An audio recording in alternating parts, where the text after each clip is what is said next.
Kira-kira beginilah rangkumannya. Bodohlah orang yang hanya bermimpi saja. Tapi bijaksana mereka yang mempersiapkan diri. Nah, Anda dan saya itu yang mana? Yang bijak atau yang bodoh? Kita hanya bermimpi di siang bolong atau mimpi disimpan di hati, tapi kelakuan kita mempersiapkan diri. Mendingan saya daripada gembar-gembor beriman, mending saya persiapan. Dari persiapan saya orang bisa lihat kok iman saya seperti apa. Kalau saya jaga kekudusan karena saya tahu saya mau dipakainya. Kalau saya belajar sungguh-sungguh sebagai siswa atau mahasiswa, berarti orang ini menghargai masa depannya. Biar orang lain lihat iman kita dari perbuatan kita, daripada orang-orang yang suka jual imannya. Seperti orang yang coba jual produk tertentu. Kalau kita mempersiapkan diri, kitalah gadis yang bijaksana. Sebab gadis yang bodoh itu biasanya hanyalah orang yang ngomong doang. Apakah ada buah pada pohonmu? Lebih baik rimbun pohon itu rimbun buah daripada daun. Tunjukkan bukti bahwa Allah besertamu. Dan kalau Tuhan beserta sama kita, minta tanda. Minta tanda bukan supaya percaya, minta tanda penyertaannya. Saya selalu berdoa begini, Tuhan, karena Engkau berkenan di hidupku, beri aku tanda. Biarkan aku berbuah lebat. Jangan minta pembelaan, minta penyertaan. Selalu berkata begini, Tuhan Yesus, aku minta tanda-tanda bahwa Engkau ada di dalam hidupku. Biarkan hidupku itu mencerminkan Tuhan Yesus. Dan ada bukti-bukti hidup bahwa Allah ada di dalam saya. Gadis-gadis yang bijaksana. Pada waktu itu hal kerajaan sorga seumpama 10 gadis yang mengambil pelitanya dan pergi menyongsong mempelai laki-laki. 5 diantaranya bodoh dan 5 bijaksana. Berhenti di sana. Jadi ini sebuah perumpamaan ya, ini bukan kejadian sungguhan, tapi perumpamaan tentang kejadian-kejadian sehari-hari yang sungguhan terjadi dalam kehidupan kita. Hal kerajaan sorga seumpama 10 gadis, ada 10 orang di sini. Mereka semua bawa lampu, itu pelita, bahasa zaman dulu. Dan mereka pergi menyongsong mempelai laki-laki sini lambang Tuhan Yesus, mempelai wanita melambangkan gereja, tapi juga individu-individu, yaitu setiap anak-anak Tuhan, atau setiap insan manusia. Kalau kita lihat ayat 2, ada bilangannya atau jumlahnya 5 diantaranya bodoh dan 5 bijaksana. Cukup fair sih. Kiri 5, kanan 5. Seperti pertandingan gitu, seperti tarik tambang. Imbang. Jadi di mana bijaksana tumbuh, kebodohan juga tumbuh di situ. Tergantung Anda lihat, Anda dan saya itu tertarik lihat yang bodoh atau yang bijaksana. Ya. Jadi jangan pernah berkata, susah. Karena semua orang gitu. Enggak sih. Semua orang rusak, masa saya enggak? Enggak sih. Ada orang yang benar di luar sana. Enggak usah dihitung lah jumlah tepatnya berapa. Kemungkinan besar yang orang benar tidak seimbang. Orang benar lebih sedikit. Karena lebih sempit jalan menuju kerajaan sorga. Lebih lebar jalan dunia. Yang menuju maut itu. Tapi jangan pernah berkata, aku sendirian yang takut akan Tuhan. Aku sendirian yang gak nyontek, itulah bahasanya siswa di sekolah. Enggak juga sih, ada banyak yang gak nyontek. Tapi di sini kita pelajari sesuatu ya, ternyata bijaksana itu perlu bersama-sama. Tapi kalau mau rusak juga perlu rame-rame. Karena itu kita harus saling menjaga. Pelajaran pertama dari gadis-gadis yang bijaksana dan yang bodoh adalah satu, tulis itu, Tuhan menajamkan lewat komunitas yang tepat. Tuhan menajamkan lewat komunitas yang tepat. Jadi jangan sampai kita salah golongan. Bukan berarti pilih-pilih teman ya, ada orang yang eksklusif, gak mau berteman dengan sembarang orang, enggak. Berteman itu bukan berdasarkan status apalagi ekonomi. Dan juga bukan berdasarkan ras karena Tuhan cinta segala bangsa. Ya. Malah justru kita yang gak bisa bahasa tertentu harus belajar supaya memperlebar perkawanan atau pertemanan kita. Jangan pilih-pilih teman berdasarkan diskriminasi. Tapi kalau pilih-pilih teman berdasarkan moralitas boleh nggak? Harus. Harus. Jangan jadi pasangan yang nggak seimbang. Hati-hati dengan siapa Anda berasosiasi. Asosiasi itu penting sekali karena itu menentukan hasil akhirnya loh. Karena asosiasi itulah pembentukanmu. Mereka itu mau bodoh juga harus rame-rame, berlima. Bijaksana juga 5 orang. Jadi hati-hati dengan siapa Anda berasosiasi. Pergaulan yang buruk merusak kebiasaan yang baik. Selain itu, bukan hanya asosiasi saja, pilih-pilih siapa yang menjadi sumber inspirasi. Siapa yang berbicara dalam kehidupan Anda? Saya dan Anda dan saya itu look up ke siapa? Kalau kita lihat orang-orang ini sebagai role model kita, sebagai panutan, nanti kita jadi nggak jauh dari itu, sebuah buah nggak jatuh jauh dari pohonnya. Sama dengan orang-orang yang suka dengan penyanyi tertentu, nanti lihat, nyanyi-nyanyinya pun, lekuk-lekukan daripada suaranya pun dimirip-miripkan. Belum lagi gaya berpakaian. Nah, kalau kita memandang selalu orang-orang yang gender confused, yang bingung dengan gendernya sendiri, ya kita nanti lama-lama juga kebingungan. Hati-hati bukan hanya dengan asosiasi, tapi siapa menjadi sumber inspirasimu. Ya. Karena itu, dari dua ayat ini, pelajaran dari gadis bijaksana dan bodoh adalah, bodoh dan bijaksana itu harus sengaja. Itu tergantung dengan komunitas yang tepat atau salah. Tentukan dulu. Sebab ternyata Tuhan menajamkan lewat komunitas kita. Besi menajamkan besi, manusia menajamkan manusia. Itu bukan teologi konflik. Itu konflik atau bukan, itu bicara tentang persekutuan. Di dalam kita itu hidup bersama, pasti ada gesekan. Besi menajamkan besi, manusia menajamkan manusia, berbicara tentang komunitas yang tepat untuk Anda. Kadang-kadang saya pernah dengar pengkhotbah yang memberikan ilustrasi, oke sih, nah, itu sangat melekat berarti efektif ya. Ceritanya ini dongeng, anak Raja Wali, kesasar di kandang ayam. Nanti dia jalan seperti ayam, dia nggak tahu kalau dia Raja Wali. Karena dia dibesarkan oleh ayam-ayam dan dia bergaul dengan ayam-ayam itu. Padahal dia Raja Wali yang terbang tinggi. Saya nggak tahu, itu hanya ilustrasi. Tapi juga make sense gitu, memberikan kepada kita sebuah, bukan make sense ceritanya, karena itu bukan cerita asli, tapi dia mengingatkan kita. Dengan siapa kita asosiasi, kita jadi seperti ini. Dan siapa menjadi sumber inspirasi? Anda jadi yang begituan. Karena itu jangan sampai kita itu berada di komunitas yang menggosip, yang negatif, yang gitu toksik sekali. Anda kasih kesempatan untuk mereka berubah. Atau kalau enggak, memberi kesempatan pada dirimu untuk mengubah mereka. Tetapi kalau itu negatif melulu, selalu menggosip saja, ada baiknya Anda jauhi, karena mereka belum siap untuk diubah. Nanti suatu hari kalau mereka jadi pasien, itu lain cerita. Kalau mereka datang dan berkata, doakan aku butuh kamu, aku butuh untuk dibimbing, untuk ditolong. Nah, kita harus buka tangan. Tapi kalau have fun, jangan sama orang-orang yang suka menggosip orang lain atau memfitnah. Cari yang positif, yang membangun. Jangan cari yang kepahitan dan kecewa.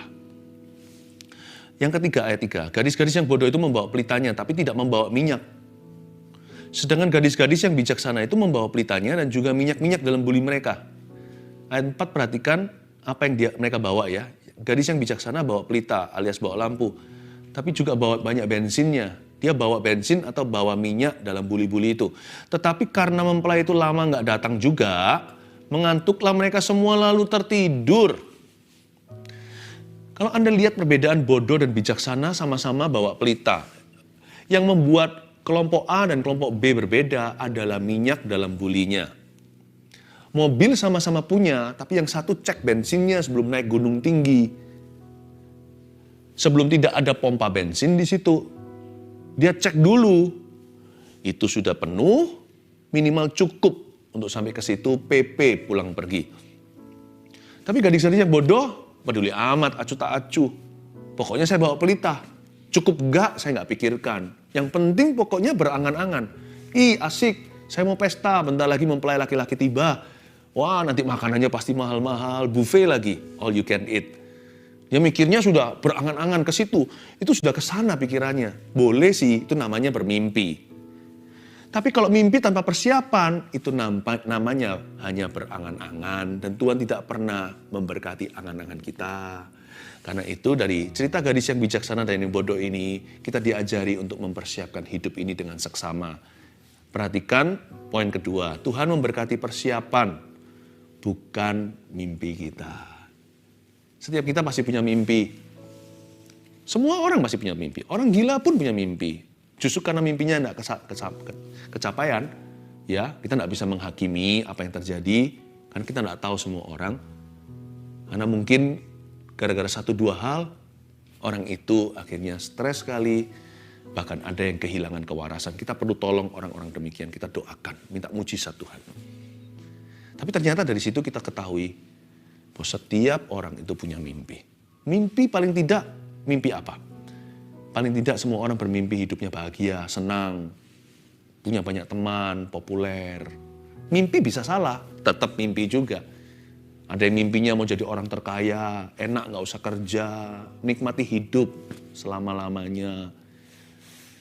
Bolehlah kita bermimpi, tapi tidak ada satupun kalimat di Alkitab yang berkata Tuhan akan memberkati mimpi kita. Tuhan tidak memberkati pelitanya, Tuhan berkati minyak dalam bulinya. Tuhan memberkati persiapan kita, bukan mimpi kita. Mari camkan atau tanamkan dalam hati, Tuhan tidak pernah berkati perkara besar. Catat itu. Perkara besar itu adalah alhasilnya. Yang Tuhan berkati adalah perkara sederhana. Perkara kecil, perkara yang membosankan. Yaitu ya di ayat 5, tetapi karena mempelai itu lama gak datang-datang juga, mimpinya gak kesampaian, mengantuklah mereka semua lalu tertidur. Itu gadis yang bodoh. Gadis yang bodoh juga sama, tapi bedanya gadis yang bijaksana itu sudah punya persiapan, jadi tidur mereka sah. Tapi kalau gadis bodoh itu terlelap, itu bolos kerja. Orang yang mempersiapkan hidupnya, mempersiapkan dirinya dengan tanggung jawab di hadapan Tuhan, dikasih 1 talenta, dikerjakan, tidak ditanam di bawah tanah. 2 juga dikerjakan, apalagi yang 5 itu rajin sekali. Orang yang diberikan Tuhan kepercayaan, lalu dia kelola. Kalau dia tidur, itu namanya beristirahat atau sabat. Itu selah, itu pos yang dibutuhkan. Tapi kalau orang yang sukanya sedikit-dikit tertidur, terlelap, lipat tangan lagi, tertidur lagi, pulas kemudian, kata Amsal. Lalu kemiskinan datang menyerbu seperti musuh. Orang yang kayak gitu, kalau tidurnya pun dosa. Orang yang gak mempersiapkan hidupnya, tidurnya dosa. Orang yang mempersiapkan hati dan talentanya, bukan berarti dia gak beriman akan mujizat Allah. Tapi dia mau jadi heaven's good citizen, dia mau jadi warga negara sorga yang bertanggung jawab kepada Allahnya. Orang yang begitu, kalau tidur, Mazmur 127, Tuhan memberikan pada orang yang dicintainya atau orang yang dikasihnya ketika dia tidur. Justru yang ditabur bertumbuh. Ingat ya, yang Tuhan berkati itu perkara kecil, sampai ada hukum gravitasinya gini. Sampai ada sebuah hukum seperti hukum alami. Barang siapa setia dalam perkara-perkara kecil, dia akan dipercayai perkara besar. Barang siapa setia dalam perkara-perkara sederhana, dia akan dipercayai perkara-perkara yang lebih rumit dan indah. Jadi yang diberkati itu yang A, B itu adalah akibatnya. Perkara besar, itu adalah alhasilnya. Tapi penyebabnya yang membuat Tuhan memberkati adalah perkara-perkara kecil atau perkara-perkara sederhana. Ingat, dari pelajaran gadis-gadis yang bijaksana dan yang bodoh, kita harus jadi gadis yang bijaksana, gereja yang bijaksana. Karena gadis ini mempelai wanita Kristus dalam perumpamaan ini. Berarti juga bicara tentang individu-individu, anak-anak Tuhan. Kita harus bijak, sekalipun kita punya iman. Iman itu tidak membuat kita buta. Iman itu justru menjadikan kita bijaksana dan penuh dengan persiapan. Bukan perhitungan, semuanya di tangan Tuhan, tapi persiapan. Biar Tuhan yang hitung hasil akhirnya 30, 60 atau 100 kali ganda. Tuhan tidak memberkati persiapan. Saya tidak saya tidak terkagum-kagum kok kalau ada anak-anak muda berkata sama saya, aku mau jadi ini, aku mau jadi itu. Mata saya nggak melihat ke atas. Mata saya tidak melihat ke mulutnya, mata saya melihat ke seluruh badannya yang lain, apakah dia penuh dengan keringat jerih payah. Saya lihat apakah urat-uratnya gak keluar jikalau di dunia olahraga, apakah dia kerjakan muscle atau ototnya. Kalau dia belajar, saya gak akan perhatikan mimpimu apa. Saya bermimpi mau jadi seorang evangelis penginjil sampai ke mancanegara. Inggris aja grammarnya salah-salah. Loh, kalau vocabulary kan pemakaian memang bahasa kalau nggak dipakai kan cenderung lupa. Tapi kalau tatanan itu kan pelajaran. Saya berkata, bro, nggak usah bilang mancanegara dulu. 1 satu bahasa aja dikuasai dengan baik dulu. Apalagi bahasa negeri, bahasa Indonesia contohnya. Berbahasa Indo yang baik aja kadang-kadang kita nggak bisa. Nah, itu dia. Tuhan itu memberkati persiapan, bukan mimpi kita. Mimpi simpan di hati, tapi dalam kelakuan mempersiapkan diri. Nanti kan lihat, kalau Tuhan lihat persiapannya, Tuhan kan keluarkan dari lemari hatimu tuh mimpi itu, lalu Tuhan bumbui, nanti fakta realita dari Tuhan akan melebihi melampaui mimpimu. Itu yang dikatakan di firman Tuhan, no eye has seen, no ear has heard, no mind has conceived what the Lord has prepared. Tidak ada mata yang sudah melihat, telingamu belum mendengar, pikiranmu belum berani membayangkan apa yang Tuhan sediakan untuk orang-orang yang mengasihi Dia. Nanti akan dilampaui. Simpan di hati aja mimpi itu. Gak usah seperti Yusuf ketika dia masih manja, ceritakan ke semua-semua, malah berakhir di sumur dan berakhir di rumah Potifar. Simpan aja, persiapkan dirimu. Kuasai, master your craft. Dalam bahasa Inggrisnya, bahasa Indonesianya ya kuasai ilmu, pengetahuan yang baik yang ada di sekelilingmu, yang menjadi tanggung jawabmu. Kalau dalam pekerjaan juga sama. Gak usah bermimpi punya uang berapa. Layani customer dengan baik.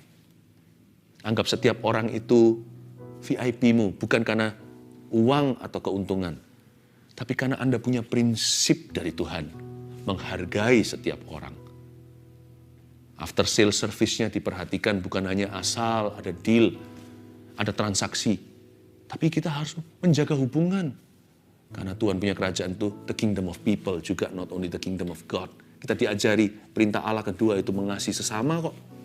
Mengasihi sesama sekalipun tidak dapat pamrih. Kalau kita bisa begitu ya, besar sendiri kok apa yang kita pegang. Nanti malah justru buat tetangga iri. Kanan kirinya akan cemburu. Nggak bisa iri hati. Harga yang dibayar beda. Anda mempersiapkan, mereka bermimpi. Mereka bermimpi, ujung gigi jari. Anda bersiap diri menjadi juara Tuhan dalam kehidupan. Baca lagi ayat yang berikutnya, ayat yang ke-6 sekarang. Waktu tengah malam terdengarlah suara yang berseru. Mempelai datang, songsonglah dia. Gadis-gadis itu pun bangun semuanya lalu membereskan pelita mereka. Wah, panik nih semua, kalap. Yang bijaksana juga, iya. Namanya kalau sesuatu itu mendadak ya semua orang pasti akan panik kan ya. Mau bodoh, mau bijaksana. Tapi panik yang satu berisi. Tapi panik yang satunya lagi hampa. Waktu kita pagi-pagi hari mau ujian, contohnya waktu zaman sekolah, mungkin Anda masih sekolah. Kring, wekernya. Karena saya dulu tuh kalau tidur pulas sekali. Waktu saya zaman-zaman sekolah dahulu. Itu weker saya, belum zaman HP, itu ada di mana-mana. Ada yang saya sembunyikan di bawah kasur, ada yang saya sembunyikan di balik lemari.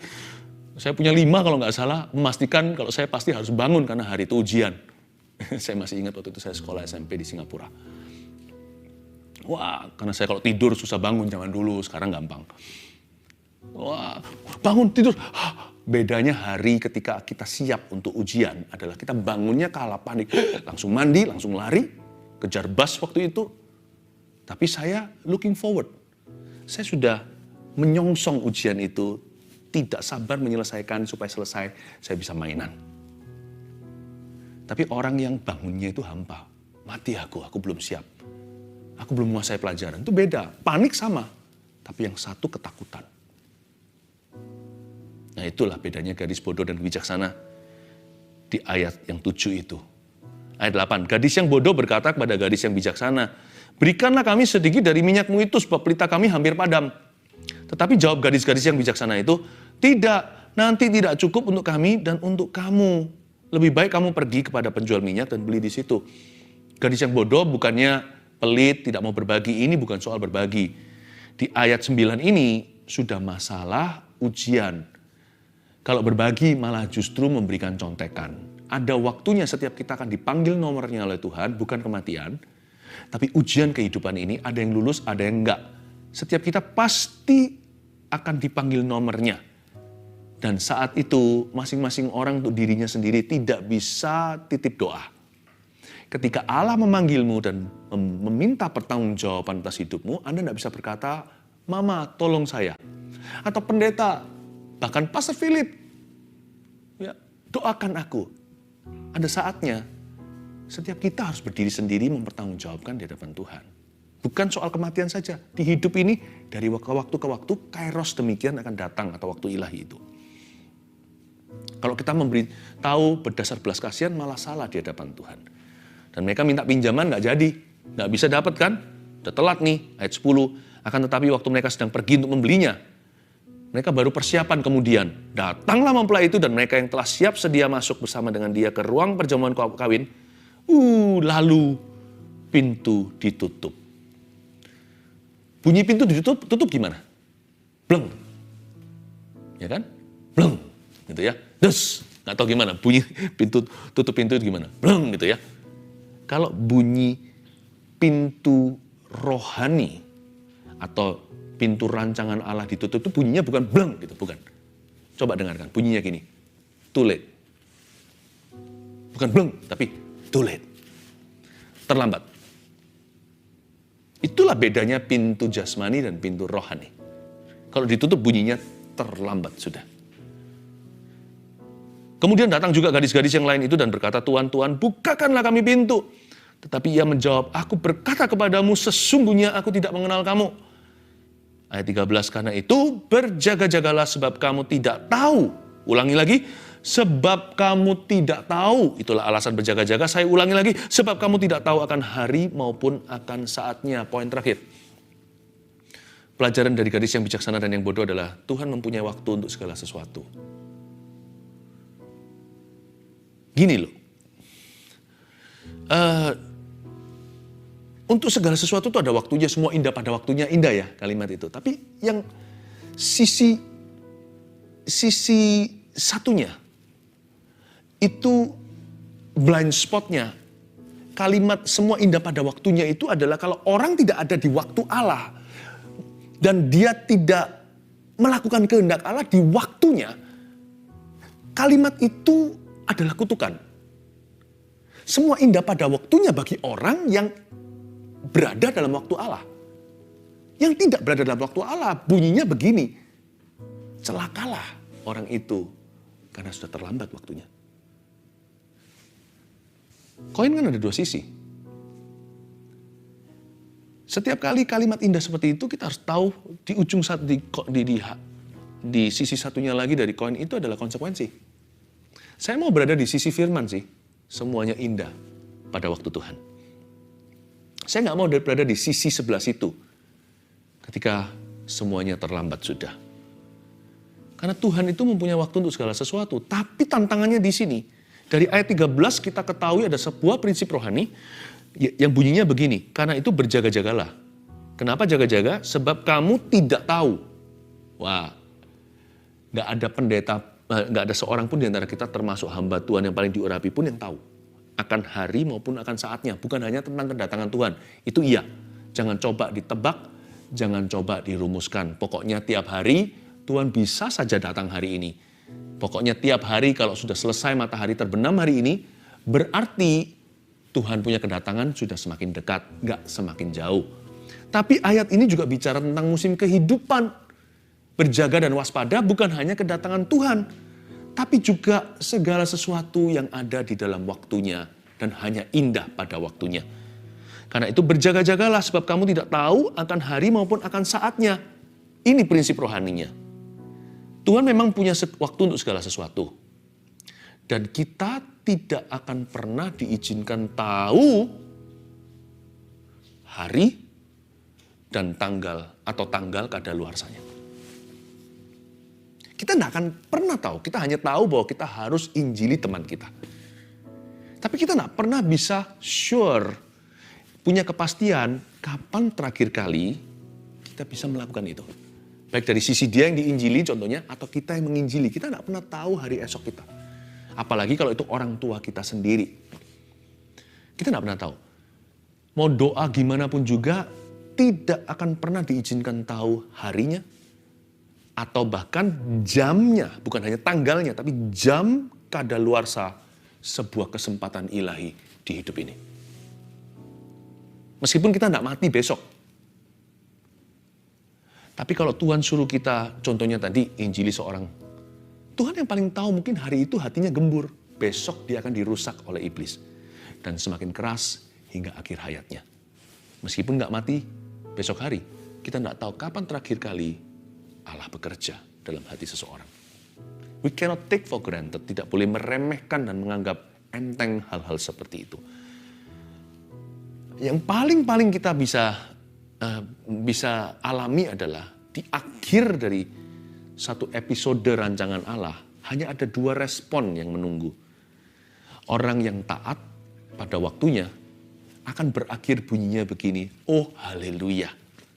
Atau orang yang kecele, karena dia menawar-nawar atau dia mengulur-ngulur waktu ilahi di hidupnya, biasanya akan berakhir dengan kalimat yang berbeda. Aduh, terlambat sudah. Nah, itu yang gak enak. Dan kita harus hargai Tuhan punya waktu loh untuk segala sesuatu. Segala sesuatu bukan hanya soal kematian. Kalau saya bilang gini jangan hanya pikirannya ke, oh nanti kalau bertobat, gak bisa sempat bertobat sampai akhir hayat. Bukan hanya itu. Everything. Dalam pekerjaan, dalam hubungan, segala sesuatu. Contoh ya, kita ngobrol sama orang nih. Waktu kita ngobrol tentang sesuatu, kita mau ngomong sesuatu yang sifatnya melucu, kita tahu itu pasti membuat semua orang tertawa terbahak-bahak. Terlambat 10 detik aja tiba-tiba ada orang yang ajak ngomong. Lalu setelah itu Anda ucapkan lagi nggak selucu tadi. Atau bahkan nggak lucu sama sekali karena momentumnya sudah lewat. Momennya sudah pas. Anda mau bilang I'm sorry aja sama orang. Hari ini sama besok aja udah beda. Orang tertangkap basah salah, sekarang bilang minta maaf. Sama 2 jam lagi, sudah beda respon dan reaksi. Orang berkata, iya kamu minta maaf karena kamu jerah. Kalau tadi 2 jam yang lalu kamu ngaku. Udah beda, bilang I love you aja beda. I love you now dan I love you later. Itu kan berbeda. Momen itu bisa pas. Jangankan tentang kehidupan, percakapan. Pernah nggak ada orang yang ngobrol-ngobrol gitu, terlalu memaksakan kembali. Tadi memang kita lagi diskusi soal ini. Tapi udah lewat. Ada pembicaraan baru masuk, tiba-tiba interupsi. Lalu kita masih ngomong tentang itu lagi. Karena kita penasaran, nggak enak nih. Bisa-bisa saya disalah ngerti. Tadi mereka melontarkan suatu isu, dan itu berkenaan dengan aku, dan aku belum menjelaskan diri. Lalu setelah itu ngobrol hal yang lain, pembicaraan bergulir belum lama sih. Baru ketambahan interupsi satu pembicaraan yang lain, lalu kita ngomong itu lagi, semua orang akan memandang Anda dengan pandangan aneh. Kok masih ngomong itu sih? Tapi nggak selesai di dirimu sendiri. Karena Anda terlambat 2 detik, Anda tidak sempat menjawab, itu sudah lewat. Percakapan aja ada waktunya. Apalagi perbuatan, apalagi kehidupan, apalagi kematian. Tuhan punya segala waktu untuk segala sesuatu.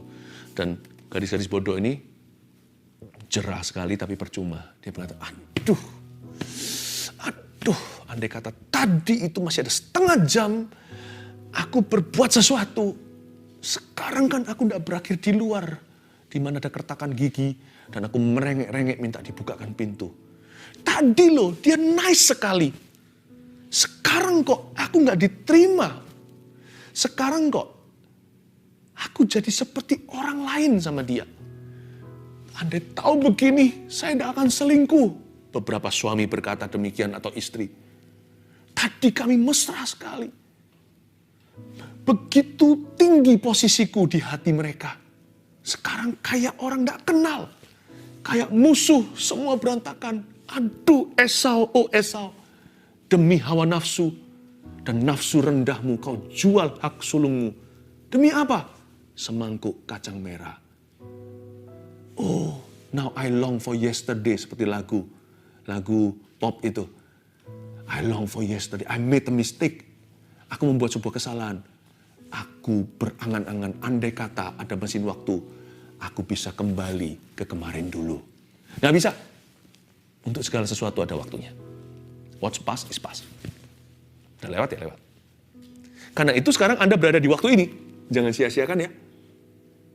Tanya sama Tuhan, what's best to do? Apa yang harus kulakukan? Bukan hanya apa yang harus kulakukan. Apa yang jadi kehendak Tuhan. Aku mau melakukan itu. Tuhan, aku gak mau sia-siakan. Sekarang ini, di jam ini, saya lagi saat teduh. Tuhan, nyatakan jalanmu. Aku mau nurut, aku mau jalan di situ. 1, 2, 3, gadis yang bijaksana dan gadis yang bodoh, kita pelajari. Pertama, Tuhan menajamkan lewat komunitas yang tepat. Ada orang tertentu yang harus masuk ke komunitas yang baru, ada orang yang harus keluar dari komunitas yang lama. Ada orang yang harus tetap tinggal di sana karena fine-fine saja, Anda yang harus berubah. Minta hikmat Tuhan yang mana. Sebab ini bukan konseling, ini impartasi. Anda tangkap rema-rema Tuhan. Yang kedua, Tuhan memberkati persiapan bukan mimpi kita. Perkara sederhana, jangan kita untuk mempersiapkan diri itu selalu ada kebiasaan-kebiasaan yang menjenuhkan. Kalau Anda tidak bisa kerasan dengan kejenuhan, maka Anda juga tidak bisa dipercayai perkara besar. Terus-menerus, konsisten, nggak tahu jenuh. Persiapkan. Seperti roda, rutinitas itu momok bagi banyak orang. Siapa bilang rutin is good. Kalau rutinitas itu adalah sesuatu yang baik. Lalu yang terakhir, Tuhan mempunyai waktu untuk segala sesuatu. Hargai waktumu hari ini dan saat ini juga. Haleluya. Barusan saya mendengarkan sebuah kalimat dari Roh Kudus, saya taat saja ya, tidak semua hikmat marifat bahkan nubuat itu sifatnya instruksi. This has puzzled me, ini membuat saya berpikir, ini untuk apa ya, saya nggak ngerti, saya taat saja ya. Ada sebuah kalimat yang Roh Kudus bisikkan begini, ada seorang yang berkata, seorang istri yang ditinggal mati oleh suaminya, Anda masih dalam hari-hari berkabung ini, Anda ditinggal oleh almarhum suami di usia pernikahan Anda yang masih belum lama. Dan Anda sempat berkata, saya tidak mau main piano lagi. It doesn't make sense to me. Sejak Tuhan memanggil suamimu, Anda berjanji pada diri sendiri, I will not play the piano again. Saya hanya mau memberitahukan ini bahwa Tuhan tahu Anda berada di mana. Saya nggak tahu Anda siapa, di mana, dan ini gunanya apa. Tapi kalau ini membuat Anda tersentak tahu bahwa Tuhan mendengar setiap bisikan hatimu, dan Tuhan sangat mencintaimu, Dia adalah suami bagi yang tidak bersuami, ayah bagi yang tidak berayah. Bahkan saya tidak diberitahu sama Roh Kudus, Anda punya anak enggak? Berapa lama Anda menikah? Cukup satu kalimat saya dengar, I will not play the piano again after the passing of my husband. Aku tidak akan main piano lagi setelah suamiku pergi. Jesus loves you. Bersedihlah, tapi jangan sampai tergeletak. Tuhan cinta dan Tuhan tahu Anda. Saya hari ini tergerak sekali untuk mendoakan para siswa dan mahasiswa. Entah kenapa, dorongan kuat untuk anak-anak muda. Saya minta Anda nanti di live chat ini dilanjutkan dengan kalimat begini, kalau Anda before 30, ada di bawah 30, tulis, saya before 30. Ya, kalau Anda siswa, mahasiswa gitu, tulis, saya before 30. Tulis saja, saya before 30, saya ingin mempersiapkan diri untuk menjadi apa. Kalau Anda tidak tahu, saya mau mempersiapkan diri untuk masa depan saya. Tulis saja, saya before 30, saya mau mempersiapkan diri. Saya berdoa untuk studimu, ya. Saya berdoa dulu untuk orang-orang muda yang di bawah umur 30, di bawah umur 25, bahkan di bawah umur 20. Kalau Anda selalu menyaksikan saat teduh atau pertama kali ini, bisa Anda angkat tangan, saya doakan. Sebelum saya doa nanti untuk permohonan doa, saya mau doakan Anda dulu. Angkat tangannya di mana Anda berada, saya doakan Anda. Tuhan Yesus, hamba berdoa Kau isi mereka dengan peluru-peluru sorga. Persiapan mereka Kau berkati dan restui. Dan sejak hamba berdoa, Kau akan bicara lebih jelas dan beri mereka telinga atau kuping yang lebih terbuka. Dan beri kepada mereka iman keberanian untuk memutuskan suatu hari mereka mau sekolah apa jikalau yang belum kuliah. Yang sudah berikan ketekunan. Hamba berdoa berkati cita-cita mereka, bisa saja yang mereka cetuskan nanti tidak tepat, asal punya cita-cita dulu dalam Tuhan. Agar mereka punya persiapan itu sungguh-sungguh. Hamba berdoa ya Tuhan, mereka seperti anak-anak panah di tabung panah pahlawan. diluncurkan tepat waktu nanti, semua indah pada waktunya. Yang before 30, terimalah berkat dan urapan baru dalam nama Yesus. Persiapan studimu. Aku berdoa akan ada generasi anak panah. Dan Tuhan sedang jamah lewat saat teduh, young people who are brilliant in His eyes. Orang-orang yang luar biasa, anak-anak muda yang Tuhan cinta. Dalam nama Yesus. Jangan lupa ya, ditulis saya before 30. Saya lalu tulis saya mau mempersiapkan diri. Ya, silakan tulis usia Anda juga nggak apa-apa. Saya usia mana, sekolah di mana, tambahkan kalimatnya. Pokoknya jangan lupa dituliskan saya before 30, saya mau mempersiapkan diri. Mari kita berdoa untuk semua live chat yang sudah masuk ini, yang sedang masuk, kita ulurkan tangan sekali lagi ke depan. Saya tumpang tangan di dalam nama Yesus. I speak healing for the sick. Untuk yang sakit, aku ucapkan kesembuhan di dalam nama Yesus Kristus. Untuk semua orang yang broken heart, yang hancur hatinya, hamba berdoa Tuhan Yesus yang balut jiwa-jiwa yang terluka. Roh kepahitan pergi. Ya, roh kepahitan pergi. Tuhan sembuhkan orang-orang yang sekarang dirudung dengan hati yang pahit, yang tidak bisa mengampuni. Aku perintahkan untuk pergi. Kesembuhan batin terjadi. Terima kasih Tuhan. Berkati setiap rumah tangga yang sedang bergumul dengan sesuatu. Bukakan jalan ya Tuhan. Terima kasih ya Tuhan Yesus. Hamba berdoa, kalau ada orang-orang di tempat ini yang saat ini pergaulannya salah, pakai mereka untuk merubah orang-orang yang salah itu. Jikalau tidak, jikalau kehendak-Mu yang lainnya, maka Tuhan Yesus akan memindahkan mereka dari golongan yang tidak berkenan di hadapan Tuhan. Bantu mereka untuk menemukan di hari-hari kemudian rekan-rekan, teman-teman di dalam Tuhan, atau komunitas yang tepat yang akan menajamkan, bukan menjatuhkan mereka. Di dalam nama Yesus, haleluya, amin.